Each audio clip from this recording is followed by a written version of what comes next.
আসসালামু আলাইকুম প্রিয় ভাই বোনেরা, সবাই কেমন আছেন? আশা করি ভালো আছেন। আলহামদুলিল্লাহ, আমিও ভালো আছি। আজকে নিয়ে আসলাম দুপুরের জন্য একদম সহজ খাবার, ডিম খিচুড়ি। এখানে আমি ডিম নিলাম, ডিম বোনা করব। আর মুগ ডাল আর মসুর ডাল একসাথে চালের সাথে মিশিয়ে নিলাম। আমি বোনা খিচুড়ি রান্না করব। এবার চাল ভালো করে ধুয়ে আমি রেডি করে ফেলি। দেখতে চাইলে সবাই পাশেই থাকুন।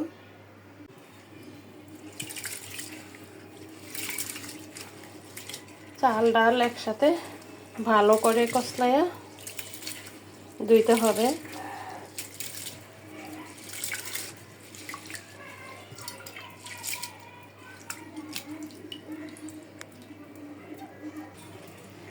ধোয়া হয়ে গেছে, চাল ডাল একদম পরিষ্কার করে ধুয়ে নিলাম। এখন খিচুড়ি বসায় দিই। বসায় দিলাম খিচুড়ির জন্য পাতিল। তেলে দিয়ে দিলাম একটু মশলা। এখন দিয়ে দিচ্ছি পেঁয়াজ।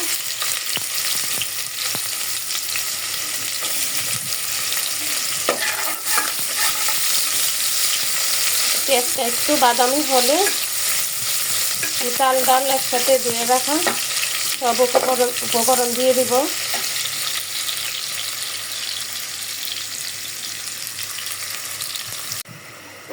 পেঁয়াজটা কিন্তু হয়ে গেছে। আমি একটু পানি দিয়ে একে একে সব বাটা মশলা দিয়ে দিলাম, লবণও দিয়ে দিলাম। এখন দিব হলুদের গুঁড়া।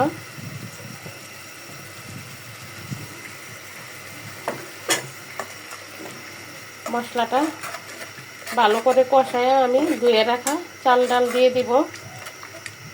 একসাথে চাল ডাল ভালো করে কষায় তারপর পানি দিয়ে দিব।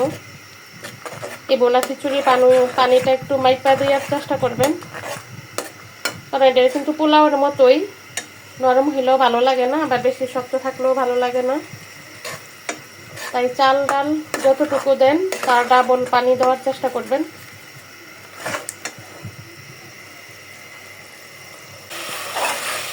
মশলাটা কিন্তু কষানি হয়ে গেছে। আমি এখন চাল আর ডাল দিয়ে দিলাম।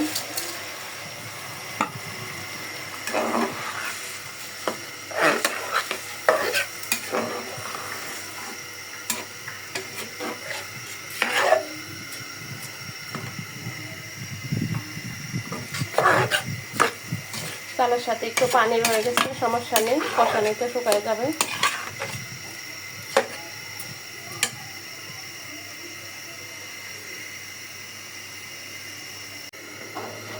পরিমাণ মতো পানিটা দিয়ে দিলাম। এখন টাইকা দিলেই বলক উঠে যাবে। আর এইদিকে আমি ডিম বোনাটা বসায় দিই।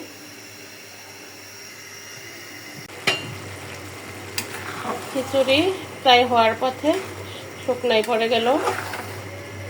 এখন আমি চুলার আঁচটা কমায় ডাইকে দিই, তাহলে ফুটে যাবে।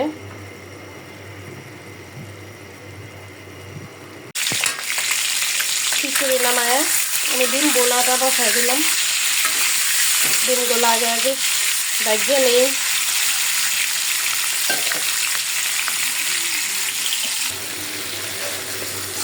ডিম নামায়া মশলা দিয়ে দিলাম। মশলাও ভাজা হয়ে গেছে। এখন আমি ডিম দিয়ে দিব।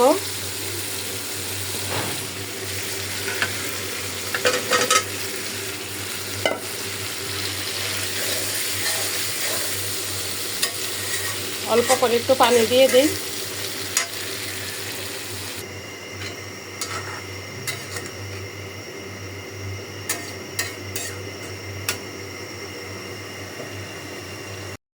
ডিম বোনা হয়ে গেছে, নামিয়ে ফেললাম।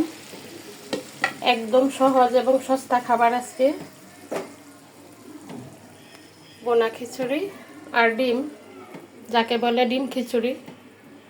ভিডিওটা আর বড় করব না। সবাই ভালো থাকবেন। আসসালামু আলাইকুম।